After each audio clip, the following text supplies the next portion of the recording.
జగన్మోహన్ రెడ్డి గారు వరుసగా ట్వీట్లు చేస్తూ ఉన్నారు. ముఖ్యంగా చంద్రబాబు నాయుడు కానీ పవన్ కళ్యాణ్ కానీ మహిళలకు ఈరోజు వెన్నుపోటు పొడిచారు, మహిళల్ని పెద్ద ఎత్తున మోసం చేస్తున్నారని చెప్పేసి మాట్లాడుతూ ఉన్నారు. ఎలా చూస్తారు అసలు జగన్ గారు చేసే ట్వీట్స్?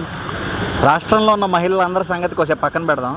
రాష్ట్రంలో ఉన్న మహిళలందరికీ కూడా సుపరిపాలన అందిస్తూ స్త్రీశక్తి పథకం ద్వారా ప్రతి ఒక్కరికి రవాణా సౌకర్యాన్ని ఫ్రీగా, ప్రతి ఒక్క మహిళకి రవాణా సౌకర్యాన్ని ఉచితంగా అందిస్తున్న ప్రభుత్వం ఎన్డీఏ ప్రభుత్వం, కూటమి ప్రభుత్వం.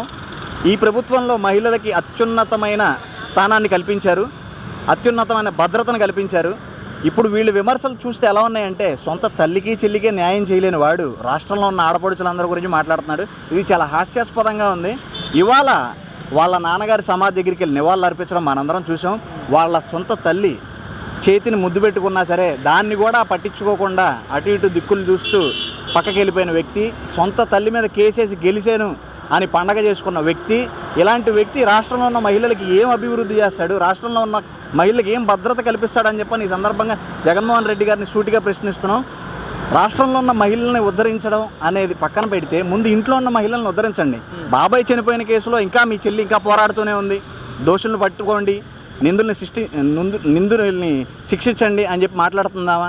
అలాంటి వాళ్ళకి న్యాయం చేయండి. మీ గవర్నమెంట్లో కూడా దాన్ని సిబిఐకి అప్పచెప్పలేకపోయారు కదా.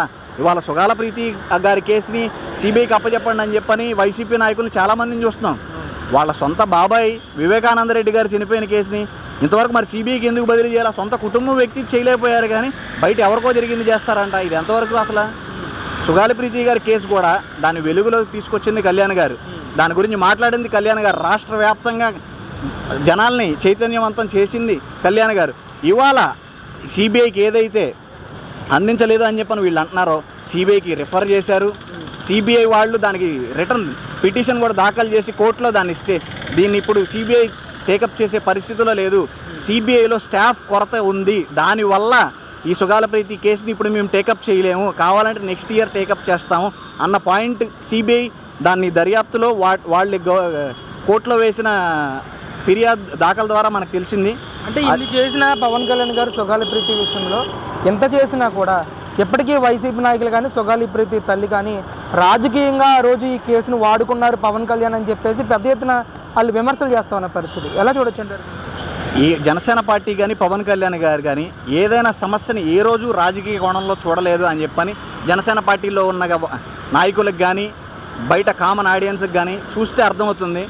రైతు భరోసా కింద డబ్బులు ఇవ్వడం కానీ, చనిపోయిన ప్రతి కార్యకర్తకి డబ్బులు ఇవ్వడం కానీ, ఏదైనా కానీ ఏ రోజు రాజకీయ పరంగా చూడాల. అలాంటిది ఒక ఆడబిడ్డకి అన్యాయం జరిగిందాన్ని ఒక రాజకీయ కోణంలో ఎలా చూస్తారండి? ఆ పిల్ల కోసం అంతా చేసిన కళ్యాణ్ గారు దాన్ని రాజకీయంగా వాడుకోవాలనుకుంటే వాళ్ళ అమ్మగారితో ప్రచారం చేయించుకునేవాళ్ళు.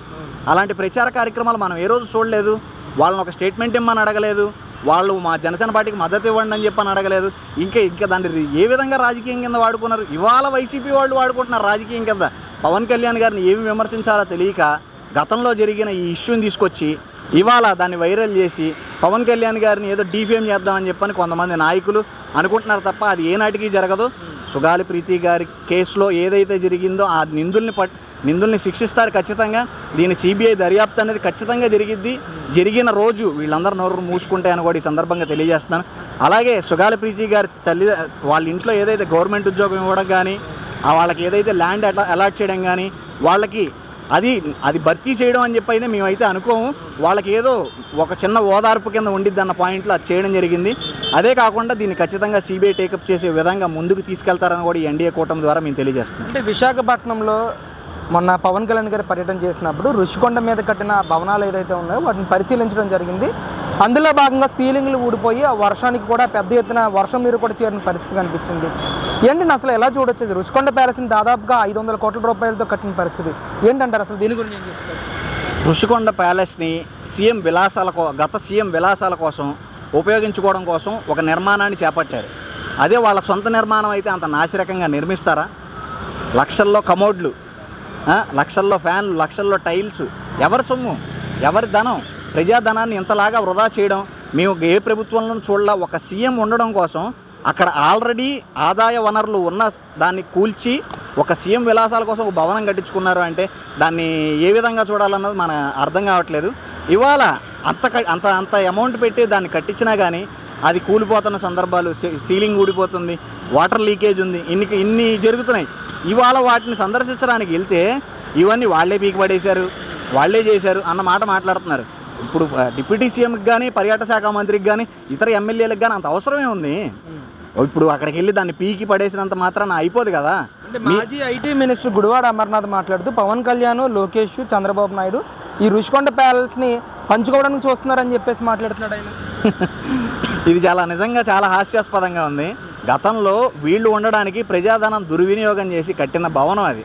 దాన్ని ఆదాయ వనరు కింద ఎలా మార్చాలనే ప్రయత్నంలో కూటమి ప్రభుత్వం ప్రయత్నిస్తుందే తప్ప దానిలో సీఎం ఉండడానికో, డిప్యూటీ సీఎం ఉండడానికో దాన్ని పరిశీలించడానికి వెళ్ళా. దానిలో ఇంతవరకు అక్కడున్న హరిత రిసార్ట్స్ ద్వారా మనకి గవర్నమెంట్కి ఆదాయం వచ్చేది. అలాంటి ఆదాయాన్ని ఏమైనా సృష్టించచ్చా, దీన్ని ఏమైనా హోటల్ కింద మార్చచ్చా, లేదా ఏదైనా రిసార్ట్ కింద మార్చచ్చా అన్న ప్రయత్నంలో ఎన్డీఏ కూటమి చేస్తుంది తప్ప, అలా చూడడం కోసం పరిశీలించడానికి వెళ్ళిందే తప్ప అంతకుమించి దీనిలో మీలాగా దురుద్దేశాలు అయితే ఏమీ లేవు. ప్రతి ఒక్కదాన్ని ఆదాయ వనరు కింద మార్చే ప్రయత్నం ఈరోజు జరుగుతుంది. గతంలో ఆదాయం అనేది సృష్టించకుండా జరిగింది. ఇవాళ ప్రతి ఒక్క పాయింట్, ప్రతి ఆస్పెక్ట్లో కూడా ఆదాయం ఎలా సృష్టించాలి అన్న పాయింట్నే చూస్తుంది తప్ప ఈవెన్ చెత్త నుంచి కూడా ఆదాయం ఎలా సంపాదించాలి అని చెప్పని ఈ కూటమి ఆలోచిస్తుంది. ఆంధ్రప్రదేశ్ భవిష్యత్తు బాగుండాలంటే కూటమి ప్రభుత్వం బాగుండాలి అని చెప్పని విధంగా పనిచేస్తుందని చెప్పి ప్రజలందరూ గ్రహించారు. మీరు ఎంత బురద జల్లాలనుకున్నా కానీ అది జరిగే పరిస్థితి లేదు వాళ్ళ రోజున.